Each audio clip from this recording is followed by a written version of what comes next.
So as I'm sure plenty of you have seen by now, I was on Riot's Roundtable discussion thing for the announcement that they are not bringing back solo queue to League of Legends. A number of you guys have asked me what I thought of the Roundtable, what I thought of the discussion, what I thought of Riot's decision to not bring back solo queue, and my overall opinions on dynamic queue, as well as the community's reaction to the announcement. And today I want to make a video that sort of goes into all of that and gives some more of my thoughts on dynamic queue one final time. Now, for those of you who haven't seen the panel, basically what it was one Rioter who was supposed to be a moderator that facilitated discussion, two more who worked on the dynamic queue system and the queuing systems for League of Legends, as well as Skara, who was supposed to represent higher rated players and a lot of the issues that pro players have with the dynamic queue system, and myself, who was supposed to represent more of the everyman, people who aren't necessarily pro players or looking to go pro, but still have issues with dynamic queue. Now, in the past, a lot of people have labeled me as a Riot fanboy,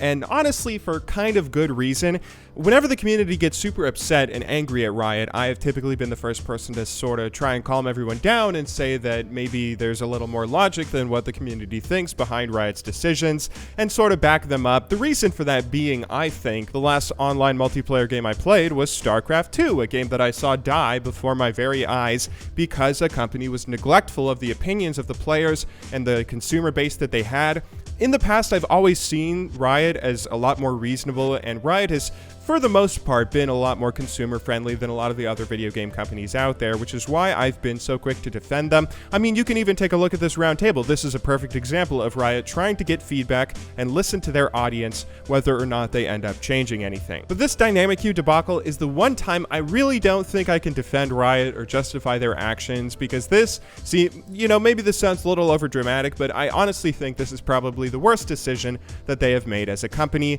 at least post League of Legends release that's been in the consumer's eye. So to start this off, I think it's important to take some time to look at things from Riot's perspective and explain why it is they implemented dynamic queue in the first place, because I think they did actually a really good job of explaining why they came up with dynamic queue and why they chose to put it into League of Legends in this roundtable panel. They said that apparently for years they've been getting feedback from players saying that I want to play ranked with friends, I can never get 5 people together or coordinate 5 people playing together for an extended period of time, so I can never do ranked 5s, but outside of that, there's no other way for people to play with their friends beyond playing duo queue in the solo queue system. Because of that, they decided to implement dynamic queue, where people could play with as many friends as they want in the ranked environment, and they realized that this took a huge hit to personal evaluation in League of Legends, but for the most part, they wanted to shift League of Legends from being a strictly personal evaluation type of game to more of a team-oriented game, because at the end of the day, League of Legends is a very team-oriented game. This isn't a 1v1 game or Call of Duty or anything like that.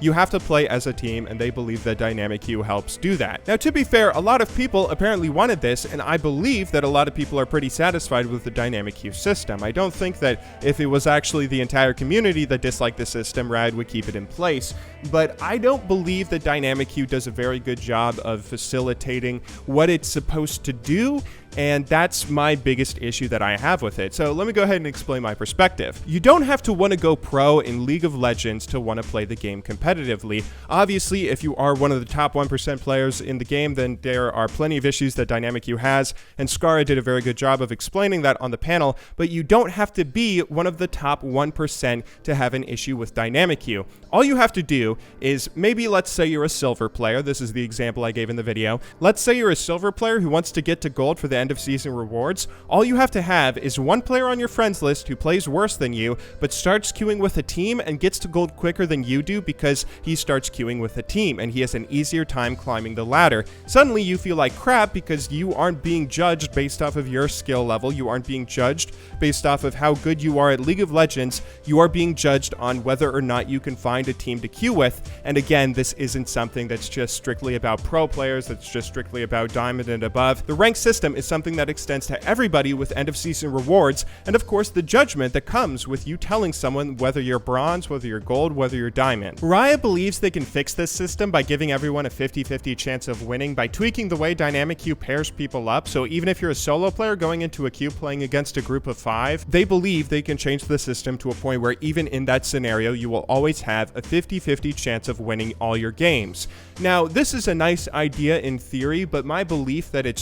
that it doesn't work is more of a fundamental issue. Just the fact that you're throwing solo players and team players into the same arena for the ranking system, if you're going to be giving out the end of season rewards from the dynamic queue system where you have both players who are playing all on their own and players who are playing with a team, that doesn't accurately measure everyone's skill, and that's what the point of a ranking system is supposed to be, to accurately measure everyone's skills so you can judge players and say you're a bronze pleb or you're a diamond god. When you play League of Legends solo, it's a much different experience from when you're playing League of Legends with a team. If you're playing League of Legends with a team, whether you win or not will likely be depending on your strategies, whether you can synergize well with others, doing stuff like TP ganks, grouping for objectives, split pushing, and doing all sorts of team-based strategies where you don't have to be as good of an individual player, you don't have to be as aware of the map, you don't have to ward as much, you can trust your teammates to make up for the issues that you have as a player and focus more on team-oriented objectives and team play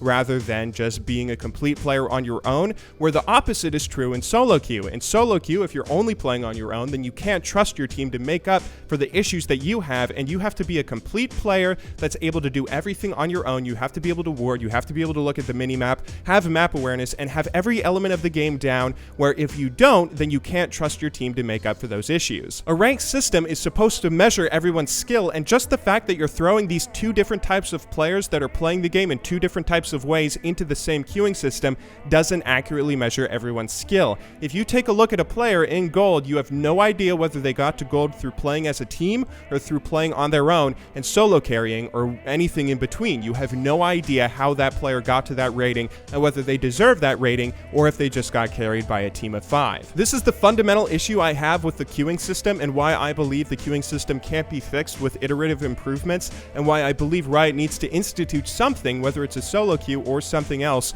to let players accurately measure their skill and not just throw everyone into the same queuing system. Now, the community has been very frustrated, obviously, with this. There's been a lot of people that have been incredibly upset on the internet that have been yelling at Riot ever since the announcement came out. A lot of people saying they're quitting League for Overwatch or quitting League for other games, and that they're going to leave League of Legends because of this frustrating announcement. On the one hand, I think the community is actually doing a very good job of showing Riot how passionate they are about how passionate they are of the game. If they didn't care about League of Legends, then they would just quit and not tell anyone. They would just stop playing the game and move on to whatever else they want to do. But people care. People like League of Legends. They like the game, so they want the game to be the best it can be, and they're upset that it's not going to be the best it can be with the dynamic queue system in place. And I think that's where a lot of the frustration and outrage is coming from. But at the same time, I'm kind of upset that people are not really listening to what Riot has been saying, what Riot says in this video and what they say in their post where they bring it out talking about dynamic queue. A lot of people are just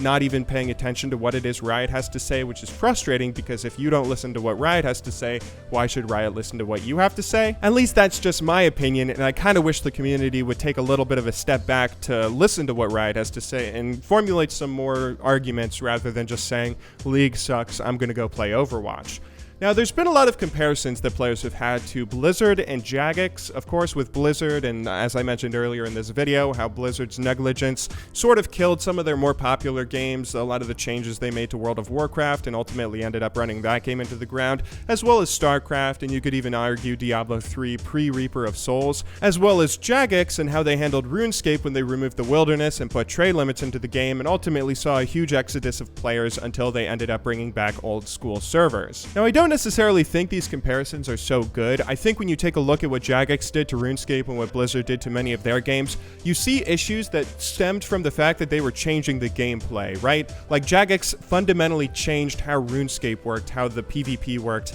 how the wilderness worked, how a lot of elements in the game worked, how trading worked, by making those changes, and Blizzard did similar things with World of Warcraft and StarCraft and many of their other games. I think those are the reasons that those players ended up leaving those games and why those games struggled or continue to struggle because of it. Whereas right now, Riot is making changes to how League of Legends works, but they aren't necessarily changing the gameplay. They're changing how the competitive scene works, how rankings work, how a lot of issues that surround the competitive scene and surround how players judge other players work. Now, because of that, I don't think this issue is going to end up killing League of Legends. I don't think that League of Legends is going to die in any way, or that I don't think the player base is going to have a huge reduction in its size because of this issue. What I think is going to happen happen is the competitive scene is going to take a huge hit. It's going to be a lot harder for players to go pro through playing dynamic queue, and especially in regions like Korea and regions like China, where a lot of people judge other players based off of their solo queue ranking or dynamic queue ranking now. I don't think that competitive play is going to be facilitated well enough with a dynamic queue system. I think this is a huge move towards casualness, even though I don't typically like using that word so much. I think this is just making League of Legends a million times more casual in the worst way possible. Solo queue was a staple for the competitive scene and how you judge other players and how you find other good players around your rating for such a long time. The removal of that and the introduction of this system that is so focused around just playing with your friends, I think it's going to hurt the competitive scene, and anyone who wants to play the game competitively or be judged based off of how good they are, I think this is going to take a huge hit to that side of the game. And even though League of Legends is still the great game that it's always been if you want to be a casual player, the fact that they're punching the competitive scene in the face right now with this change is so frustrating, and that's why I think a lot of people are getting really up in arms about it. Anyway, those are my opinions that I have on all of this. I hope you guys enjoyed listening, and I hope that you enjoyed, I hope I answered all your questions that you might have had. So I'll see you all tomorrow in what should be a more regular video, but until then, thank you very much for watching. Good luck in solo queue, and have a wonderful day.